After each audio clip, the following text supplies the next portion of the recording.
जमशेदपुर में 20 अगस्त को क्रैश हुए ट्रेनी का विमान का पता चल गया है। सरायकेला के चांडिल डैम में विमान का पता चलने के बाद उसे निकालने के लिए नेवी और एनडीआरएफ की टीम लगी हुई है। 15 सदस्यीय टीम डैम में डूबे विमान को निकालने के लिए गुब्बारा गैस का इस्तेमाल करेगी। इसके बाद इसी के सहारे उसे खींचकर पानी से बाहर निकाला जाएगा। विमान को निकालने के लिए चल रहे ऑपरेशन को देखने बड़ी संख्या में लोग इकट्ठा हो रहे हैं। आपको बता दें कि जमशेदपुर के सोनारी एयरपोर्ट से 20 अगस्त को ट्रेनी विमान उड़ा था, जिसका कुछ ही देर बाद रडार से संपर्क टूटा था और क्रैश हो गया था। 3 दिन तक सर्च ऑपरेशन के बाद दोनों पायलटों के शव को बरामद कर लिया गया था। विमान को ट्रेस कर लिया गया है, पार्ट्स में विमान है, इंटैक्ट विमान है और उसको भी निकालने की तैयारी की जा रही है। किस टेक्नोलॉजी के? तो जो ट्रेसिंग है उसमें तो सोनार का यूज हुए हैं और निकालने में तो सिंपल सा उनका जो अपना मेथोडोलॉजी होगा उससे आधार पर वो निकालेंगे। जमशेदपुर के सोनारी एयरपोर्ट से 20 तारीख को 2 सीटर विमान उड़ान भरती है और कुछ ही घंटों के बाद वो रडार से गायब हो जाता है। हालांकि देर शाम उसे पता चलता है कि वो विमान चांडिल के डैम में क्रैश कर गया है और देखिए यही चांडिल डैम है जहां तस्वीर मैं आपको दिखा रहा हूं।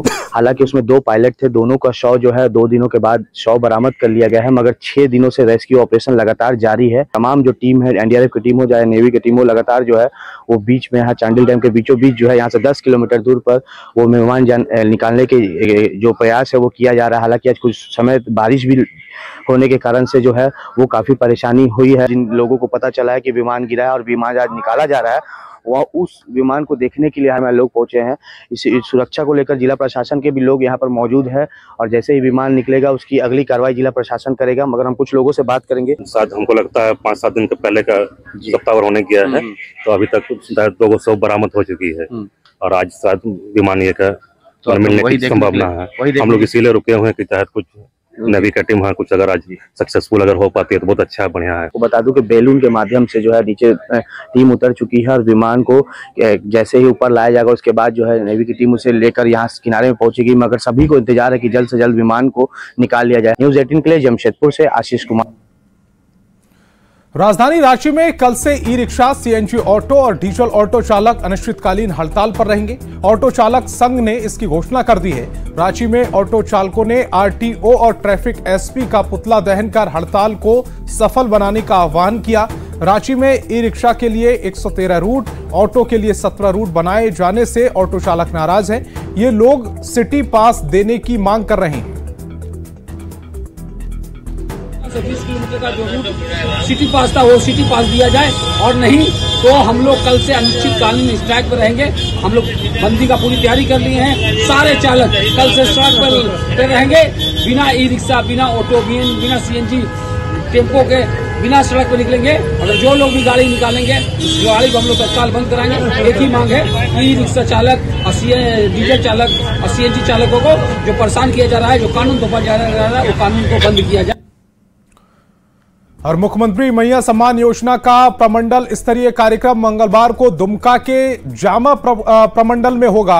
चंदन पहाड़ी मैदान में आयोजित कार्यक्रम में मंच से सीएम हेमंत सोरेन संथाल के करीब 7 लाख लाभुकों के खाते में 1,000 रुपए ट्रांसफर करेंगे। सुबह करीब 11:30 बजे मुख्यमंत्री दुमका हवाई अड्डा पहुंचेंगे।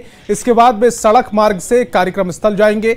सीएम के कार्यक्रम को लेकर प्रशासन ने पूरी तैयारियां कर ली हैं और पुलिस निरीक्षक श्यामलाल हांसदा रहेंगे। पार्किंग तो है, ये काफी रिस्पेक्ट होना है, तो पार्किंग और ट्रैफिक।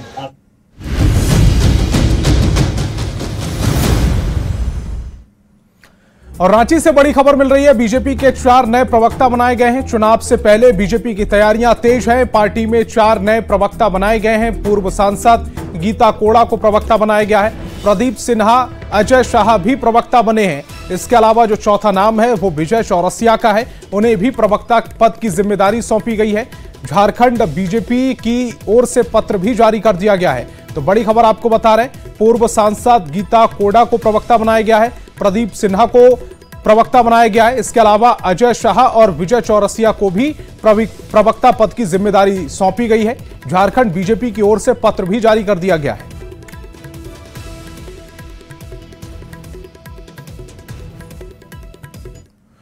और झारखंड की सियासत में चंपाई सोरेन की बगावत ने बवंडर मचाकर रख दिया है।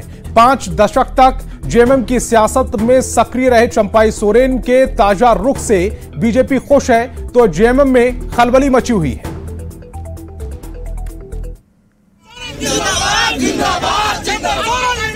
पूर्व सीएम चंपाई सोरेन की बगावत ने झारखंड में एक नया सियासी तूफान खड़ा कर दिया है। जेएमएम के संस्थापक सदस्यों में से एक रहे चंपाई सोरेन के बदले हुए सुर से प्रदेश के सत्ताधारी गठबंधन में खलबली सी मची हुई है। तो विधानसभा चुनाव से ठीक पहले जेएमएम में हुई इस बड़ी टूट से बीजेपी की बाछें खिल गई हैं। चंपाई सोरेन जी का सामने उन्होंने खुद बोला है कि 3 रास्ता है, या तो संन्यास लूंगा, या तो अपना पार्टी बनाऊंगा, या तो कोई अच्छा साथी मिल जाए तो वो साथी का हाथ भी पकड़ लूंगा। चंपाई सोरेन 10वीं क्लास में पढ़ाई कर रहे थे तभी झारखंड राज्य आंदोलन से जुड़े। 1991 में पहली बार सरायकेला से निर्दलीय विधायक बने। 90 के दशक में कोल्हान टाइगर के रूप में पहचान बनाई। 2010 में बीजेपी जेएमएम की सरकार में वो पहली बार कैबिनेट मंत्री बने। 2013 में जेएमएम कांग्रेस सरकार में फिर से मंत्री बनाए गए। 2020 में बनी सरकार में भी मंत्री रहे।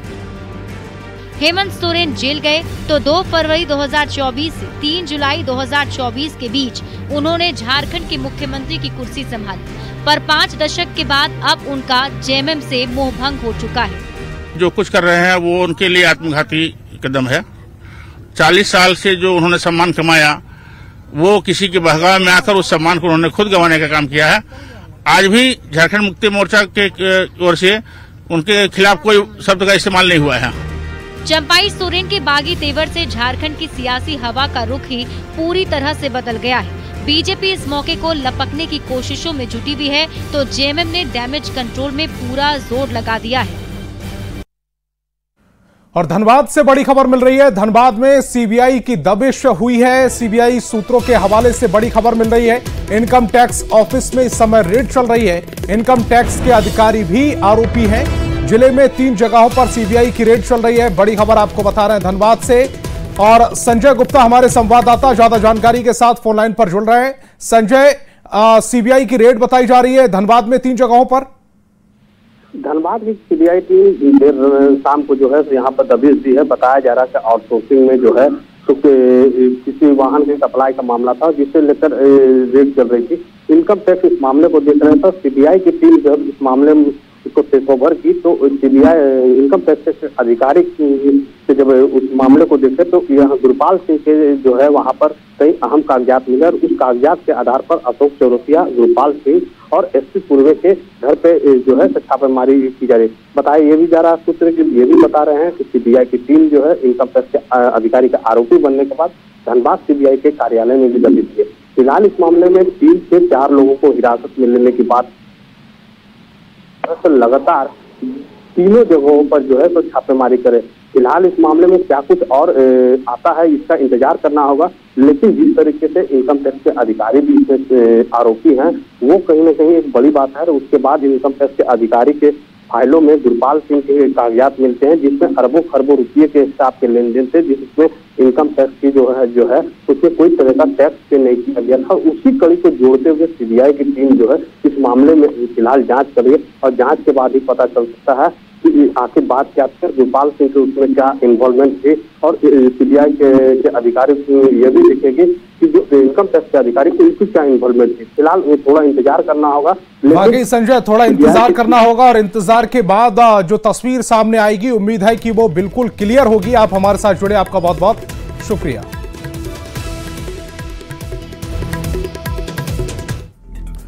तो चंपाई सोरेन अपनी अगली चाल चलने के लिए दिल्ली में मंथन कर रहे हैं। इसी बीच झारखंड ग्रामीण विकास मंत्री इरफान अंसारी ने बड़ा बयान दिया।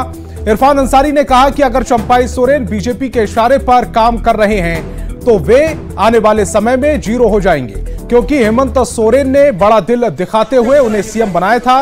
इरफान अंसारी ने कहा कि हेमंत सोरेन को उसी वक्त अपने परिवार को आगे बढ़ाना चाहिए था। वे वसंत सोरेन या पत्नी कल्पना सोरेन को सीएम बना देते तो आज ये स्थिति नहीं होती। वर्ष से ये आना जाना लगा रहता है चंपई सोरेन जी को बहुत अनुभवी नेता मानते थे। अगर वो भाजपा के इशारे में काम करेंगे तो जीरो हो गया, तो फिर जीरो हो जाएगा ना। तो बेवजह इधर उधर नहीं जाएंगे हमको लगता है, और वापस अपने घर लौट जाएंगे। तो विश्वास कर लिया, अगर मुख्यमंत्री जी बसंत सोरेन जी को मुख्यमंत्री बना देते, हेमंत जी, और या कल्पना भाभी को बना देते, तो हमें लगता है कि ये नौबत नहीं आती। और दिल्ली दौरे पर गए सुदेश महतो ने केंद्रीय गृह मंत्री अमित शाह से मुलाकात की। झारखंड में चुनाव को देखते हुए यह मुलाकात बेहद खास रही। अमित शाह से मिलने के बाद सुदेश महतो ने कहा है कि हम लोग साथ मिलकर विधानसभा चुनाव लड़ेंगे। हालांकि आजसू कितनी सीटों पर दावेदारी करेगी या कितनी सीटों पर लड़ेगी, इस पर सुदेश महतो ने कुछ भी कहने से मना कर दिया। मिलकर चुनाव लड़ रहे हैं, उसूल को लेकर लगातार हम लोग मिल रहे हैं, चर्चाएं हो रही है, कार्यक्रम तय हो रहे हैं। कितनी सीटों पर आप लोग चुनाव में ये लगभग कई लेवल का एक बैठक हमारा हो चुका है, और इस बार ये मायने बिल्कुल भी बहुत ज्यादा नहीं रखता है। हम लोग मिल के लड़ रहे हैं, तो पूरे 81 सीट हमारे दायित्व में रहेगा और हम लोग इस दायित्व को पूरा करेंगे। डबल डिजिट होगा आप लोगों की? मैं कह रहा हूँ ना, सभी विषयों पर, और ये सीट शेयरिंग अब आजसू और भाजपा करके नहीं होगा, बल्कि मिल के हम लोग लड़ेंगे। यही बातें चल रही है। पिछले जो आप लोगों के पास था वो सारे सीटें लड़ेंगे? मैं फिर उसमें कुरेदने की आवश्यकता नहीं है। मैं कह रहा हूँ कि एक जिस तरह पहले हम लोग चुनाव लड़े थे, उसी तरह एकजुट होकर इस बार चुनाव लड़ेंगे। और विधानसभा चुनाव को लेकर कांग्रेस ने संवाद कार्यक्रम की शुरुआत की है। इसके तहत प्रदेश कांग्रेस अध्यक्ष केशव महतो कमलेश ने रामगढ़ के बाद हजारीबाग में कार्यकर्ताओं से मुलाकात की, चुनावी तैयारी को लेकर फीडबैक लिया और चुनाव में जी जान से जुट जाने के निर्देश दिए। पूर्व सीएम चंपई सोरेन के दिल्ली दौरे और अगले कदम के सवाल पर केशव महतो ने कहा कि किसी के भी छोड़ने से फर्क नहीं पड़ता, क्योंकि चुनाव नेता से ज्यादा कार्यकर्ता लड़ते हैं।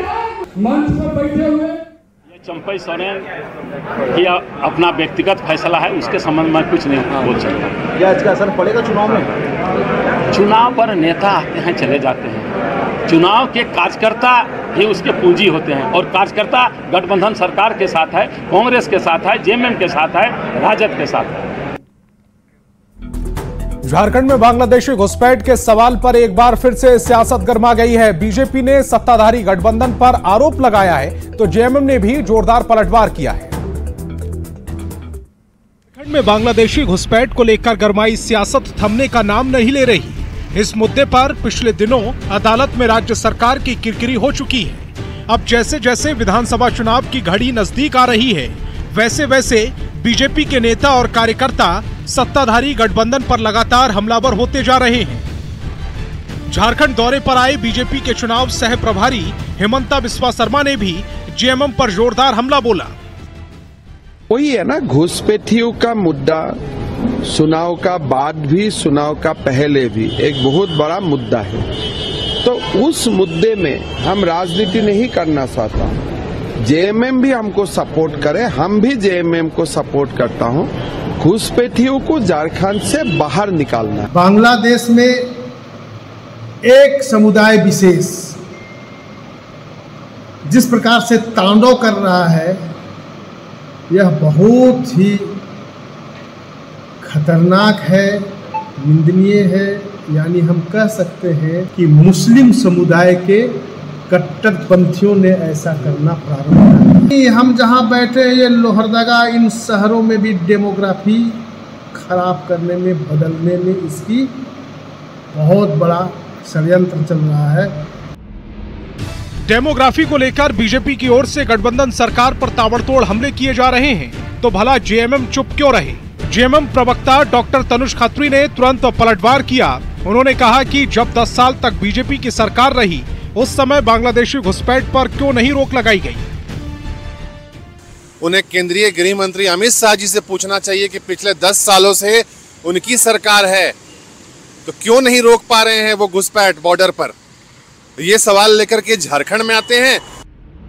झारखंड में चंद महीनों बाद ही विधानसभा की डुगडुगी बजने वाली है। इससे पहले ही प्रदेश के सियासी मैदान में सत्ता पक्ष और विपक्ष के बीच जोरदार आरोप प्रत्यारोप का दौर तेज हो रहा है। लोहरदगा से आकाश साहू के साथ रांची से गौरव झा की रिपोर्ट।